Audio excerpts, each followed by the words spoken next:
So we've made a few videos on building good habits in Valorant, but one of the highly requested videos on this channel is actually about different things players can work on in every single rank to help them climb more effectively. Now, not all players struggle with the same things, but after VOD reviewing a large number of players myself, plus spending a small amount of time ranking up alt accounts through these ranks, I think I've developed a decent understanding of what skills each of these ranks generally lacks and how you can improve. But I want to focus on habits particularly because I think habits are a great thing that you can focus on improving a lot easier than just your normal tips. I could just tell you to get better aim in gold and improve your mechanics, but how do you go about doing that? That's the hard part, and that's why these tips aren't really that helpful. They're super difficult for average players to actually apply. But habits are things that you actively focus on building up to help you win more games. So let's get into it, starting out with our very lowest rank that you can be in,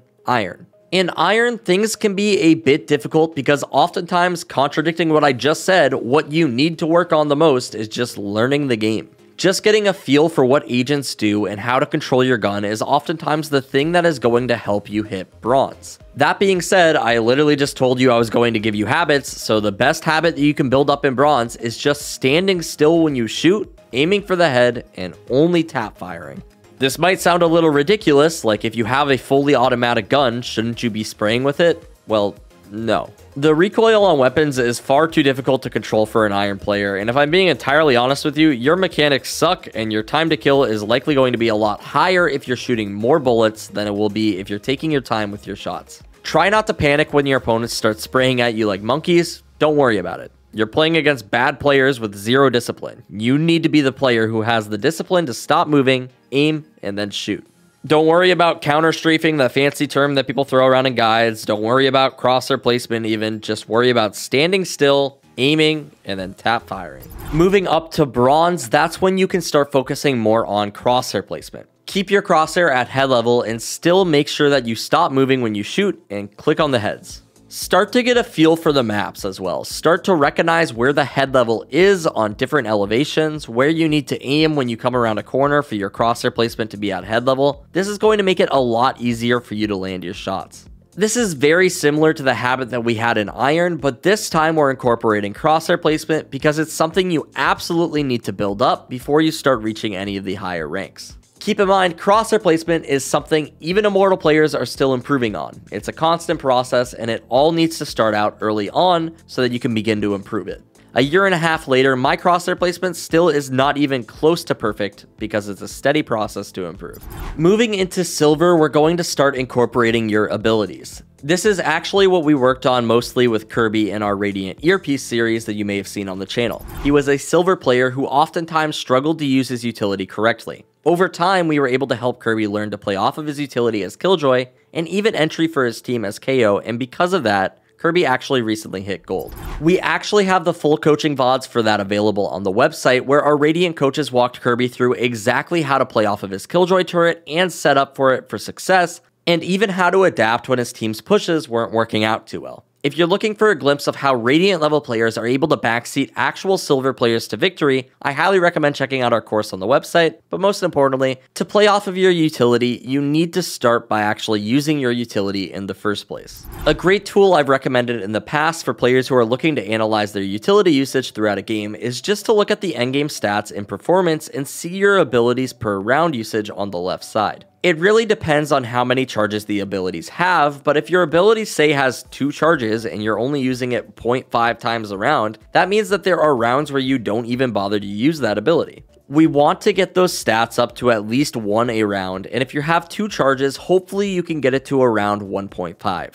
Surely there has to be something you can use that ability for in most rounds, right? That's sort of the problem. Your abilities provide you with a bunch of different options throughout the round, and that's why they're so important to use, so they can help you out. We're still obviously focusing on improving our crosshair placement, we're still focusing on standing still when we shoot and exclusively tap firing, but now we're working in our abilities to help us out just a bit more. It's all about constant improvement. And eventually, after that constant improvement, just like Kirby, you're going to hit gold.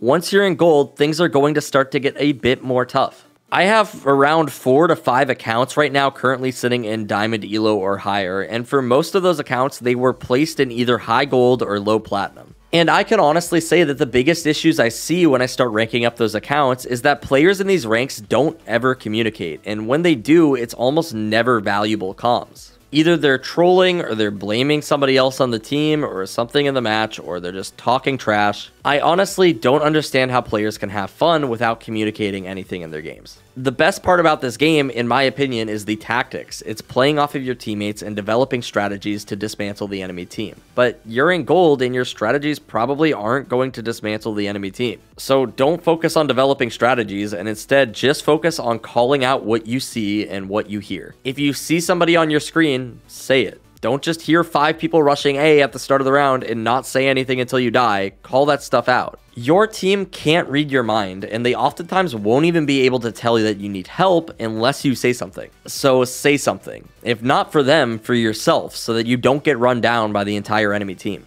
This habit is a bit more difficult to measure because there's not really any metrics for good comms in the post-game reflection, but trust me when I say that I wish I started working on my communication earlier. I still have games where I'll shut down and stop calming, and I can honestly say that I lose games because of that. It sucks, but communication is a major driving factor in winning games, and you absolutely need to communicate despite how much you might not like your teammates. Start building up this habit early. Moving up into Platinum now that we've worked on everything else, standing still when we shoot, using our utility, crosshair placement, and communication, now we're going to start focusing on playing off of your teammates. Too many players in Plat don't understand that Valorant is a team game. It's not about who can solo carry the hardest, it's about who can play off of their teammates the best to secure themselves the win. To some players, this means baiting their teammates. To you, this should mean taking duels with your teammates. If you see your teammate taking a gunfight, or even going to take a gunfight, go be there with them. When you hear gunfire, go be ready to join them.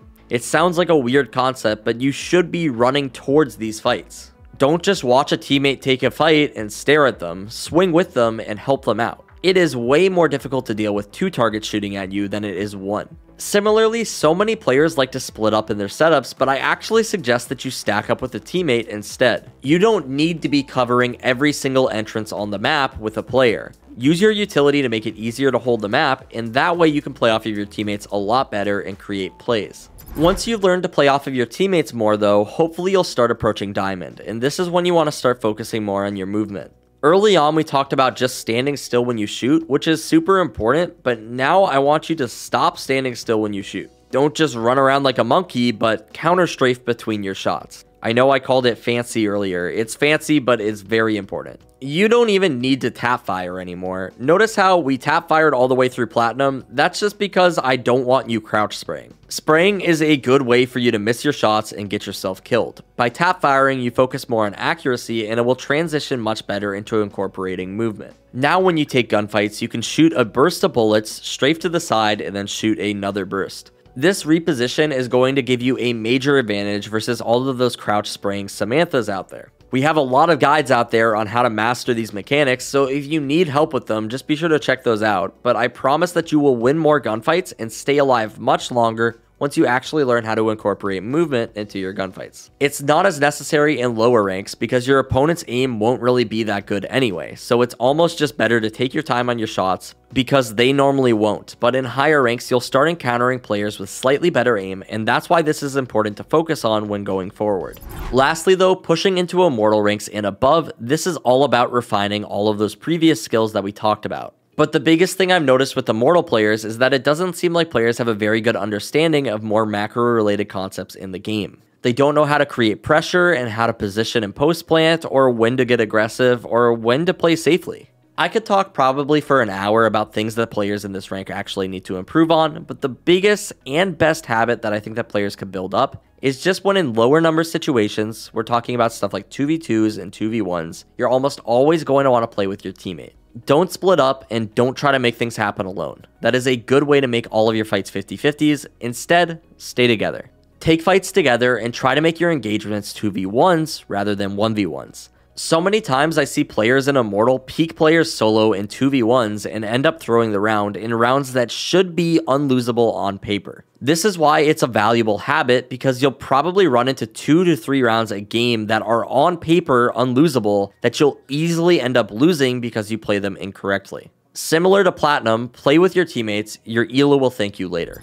And other than that, statistically, it's not likely that there are many Radiants watching this video, and I'm not a Radiant player myself anyways, so I'm not really going to give you habits to build up in Radiant. That being said, we do have plenty of Radiant coaches over on the website if you're looking for the top tier players to learn from, so if you really want to bring your game to the next level, I highly recommend checking them out. And other than that, that'll do it for us today. As always, my name is King, and we here at SkillCapped want to thank you all for watching. We'll catch you in the next one.